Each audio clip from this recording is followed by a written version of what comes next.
think today is our Come to Jesus meeting with our Janet story day. So let me tell you what I mean by that. I have been seeing people pop into my comment section saying things like, oh my God, Dana, like it's so hard and it feels like my energy space is collapsing and I'm having a hard time holding the light, or I'm in my energy space and a negative entity came in and I can't really get it to leave, and oh my God, I'm just really having a hard time, like the shadows are coming in and I can't hold that space. And like, I'm reading these, and believe me, I've got a lot of empathy for you. I really do. Because I know you're trying. And times are hard. It's hard to hold this kind of space and believe. Like, I get that.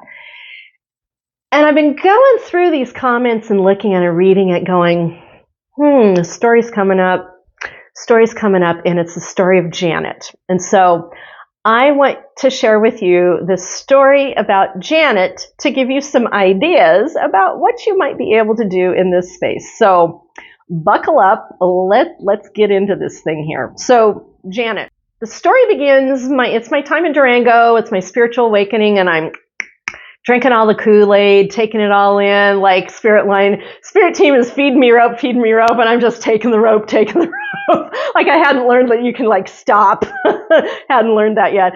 And so this is like right around 2008. And I mean, it was just such a great time for me in Durango at that point, because like the whole outdoors and exploring that and the spiritual community was just really prime at that point.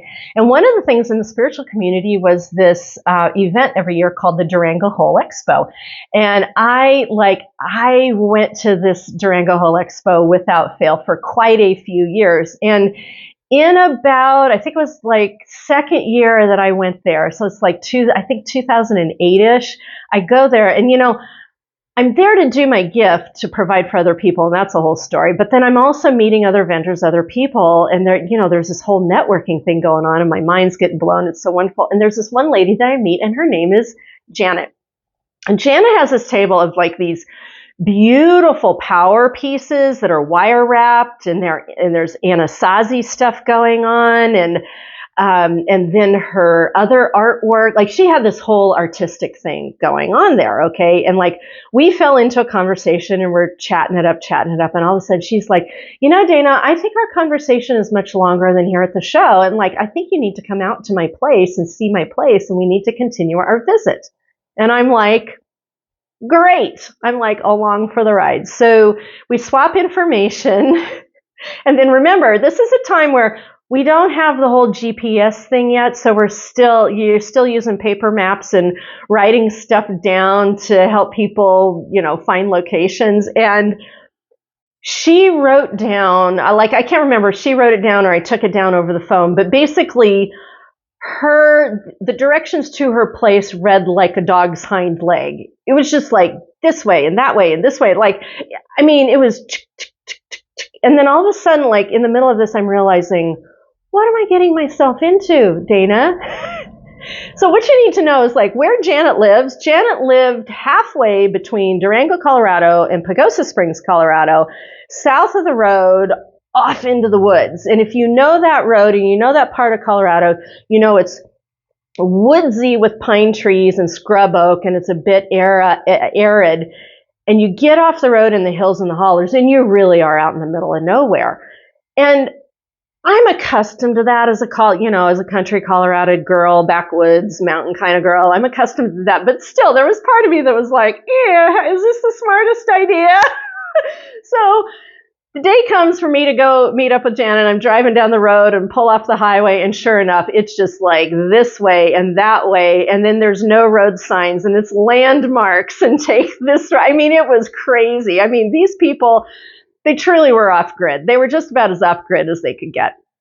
And I get there, and I, kind of like, whew, I'm here, and I get out of the car, and it's just quiet.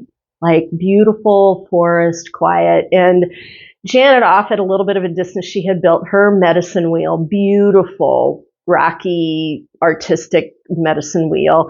And then they had some outbuildings for workshops, and then their trailer there where they lived, and she had her studio there. So I got out and we started visiting. She walks me around the property, and then we go in and we sit down and we're at her studio and she's showing me her work and we're visiting. We're in the middle of that and beverages and women's talk and, spiritual, witchy talk basically. And we get halfway through the conversation and I cannot remember what she said or I said, but basically we get to the segue in the conversation and she goes, "Oh." And I'm like, "What?" And she goes, "Oh, Dana, has anybody ever talked with you about your power?"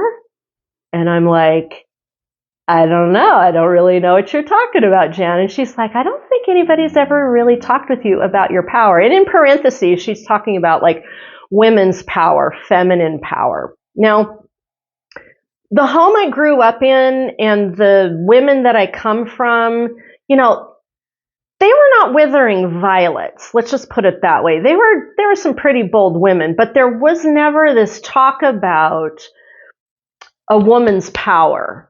There was definitely talk about on the side, the feminist movement, but it was all very like nonverbal, and you had to just kind of soak it up by osmosis kind of thing. I mean, if there was a feminist in our family, it was definitely my grandmother Newbie. Like she's got this whole story that goes with her. So when Janet brought this up and said, "Dana, has anybody ever talked with you about your power?" And I'm like, "Well, like, I don't really think so." Because I had it more displayed to me, but then I was required to fall in line. And then I don't think I ever really knew what my own power was. And that's what she was talking about, was my own power. So I'm like, "Yeah, no, Janet, I don't know." And then she says, she's like, "Wait a minute." Like, wait a minute. And she disappears. She like leaves her studio, walks across the living room, goes into her bedroom, and I'm just hearing like rustle, rustle, rustle, rustle, rustle, rustle, click, clack, this, that, and the other. And this goes on for a little while. And I'm like, should I go check on her? Like, I don't know. I'm sitting there like my cup of tea, right? And then that all like calms down, and I see the door open, and she comes around the door, and it's Janet, but it's not Janet. And she's got on this cloak. I can tell it's this handmade artistic cloak, so I'm assuming she made it. And so she's got on this cloak, beautiful colors. And she's got on this huge necklace power piece, which of course that's her work. And she made that and it's hers. So she had on her power piece. And then she had this staff. And you could tell like it was a staff she picked up in the woods, and it looked it looks like she'd sanded it down and varnished and carved and things in it. And so think about that. Power piece, cloak, staff. And she doesn't say a word to me. She just comes out and she stands in the middle of the living room and she's like, she does that a few times. And then she takes her staff and she goes, boom, and she goes, "I am here." And I was like, whoa. And she kind of calms down a little bit and she goes, "Dana, that's power." And so then we kind of had a little bit of a conversation about the negative of power, of like manipulation and overtly confronting people and that whole thing. And I should say, she did it one more time so that I could get the whole gist of the whole thing, that whole staff down, boom, "I am here."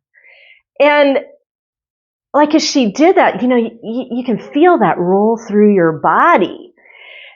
And so there's this transformation that I began to go through about like what I thought was power, and then I'm seeing this and she's calling it power. And that afternoon, that was when I began to understand the difference between like toxic masculine power or manipulative power. And later on, I began to pick up the knowledge of empowerment, which is power with empathy. Empowerment, which is empowering yourselves to empower others. It's like this integrated energy of healthy power.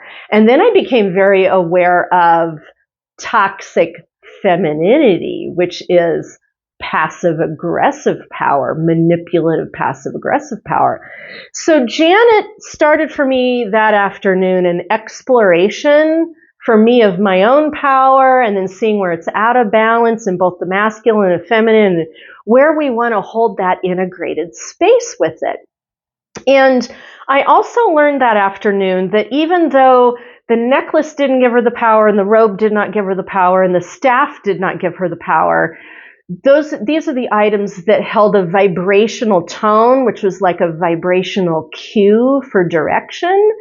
And that's when I really, I already kind of sort of knew it, but that was the afternoon I also realized, the clothing that I wear and the jewelry that I wear has a vibrational intonation to it that gives me the cues for the direction that I'm going to take that day, and the energetics that I'm holding, and what kind of energetics do I want to hold?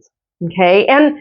And truth be told, I have collected my own power pieces. But I've got some of my own power pieces that help me hold that kind of space. The other thing that happened after that is her doing that gave me permission to do my own version of voice and presence with my own sense of I am here. And my own version of it happened a lot of times, like my ex-husband and I, we would go off and camp in this one place. There's this place called Cedar Mesa. It's amazing.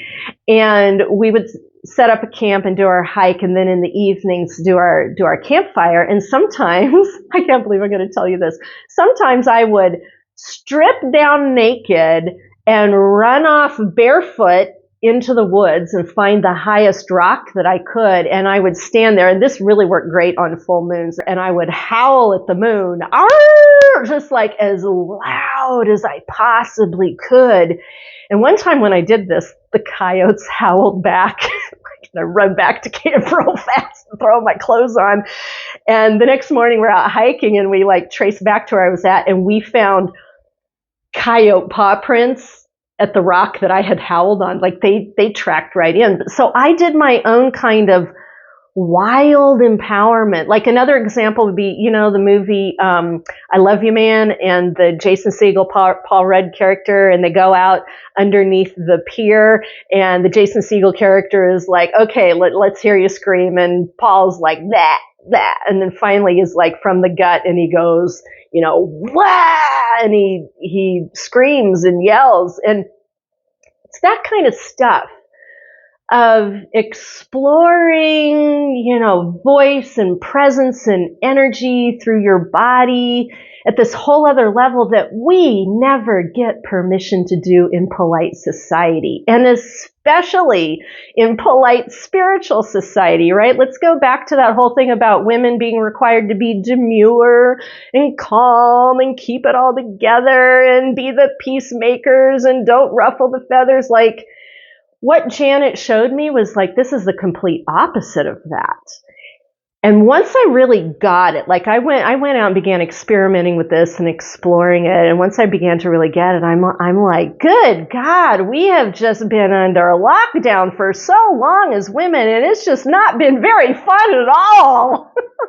So this is me. I'm going to get to a little bit of coaching on the people who feel like they're collapsing, but this is me saying, if you have not already done what I'm talking about here, this is me. Not that you need permission, but this is me giving permission to you and encouraging you to go out and do your primal screaming. Go out and howl at the moon. Go out and unfurl yourself and get a stick and pound it on the ground and go, I am here, and feel that energy expand. You can't see it in the video, but feel it expand. When I coach clients on space holding, energy space holding, I'm like, put your wingspan out. Really put your wingspan out. Your energy field is as big as your wingspan. Be the eagle. Be that big. Be that bold. And I will tell you then that when you are setting up energy space, instead of going, I'm calling in the light, and it's all la la la, and it's all right here, and then you have a negative energy come in and you can't get rid of it, amp it up. This is when you go, boom, I'm calling in the light. I'm calling in my really big, highest and best spirit team, and whoosh, we are here and we're filling it with light. Any and all dark, negative, resonating energies and entities, go in the light of God, go in loving, get the fuck out of here. Like, do you feel the energy? Do you feel the difference? So if you feel like you are collapsing right now with negative energy because of everything going on, or you feel like you can't hold energy space and you got negative, shadowy stuff coming in, I really encourage you to expand your space, throw your shoulders back, do some of the unimaginable, and do a Janet. Do a Janet. Like, really call in your empowerment in that bigger, bolder kind of way, and even be a little bit loud if you need to. And what I'm hoping you can see, because I can feel it right now, like as I do that, I can feel so much more light flooding through because I've blown the space open and required it to be bigger and bolder and lighter. And with that kind of energy, you can pretty much blow out any kind of negative stuff, blow it against the wall and outside onto the lawn, and you will not have a problem with it anymore. So that's the story about Janet that I would like to leave with you. And on the days that is appropriate, I hope you pull a page out of Janet's notebook and unfurl that robe, throw on your big power piece necklace, pound down your staff, be unapologetic about it, don't make any excuses, and let yourself be the big, bold, beautiful, loud person that you are in your own space. That's what I've got for you today. Make it a good one out there. I will see you in the next video.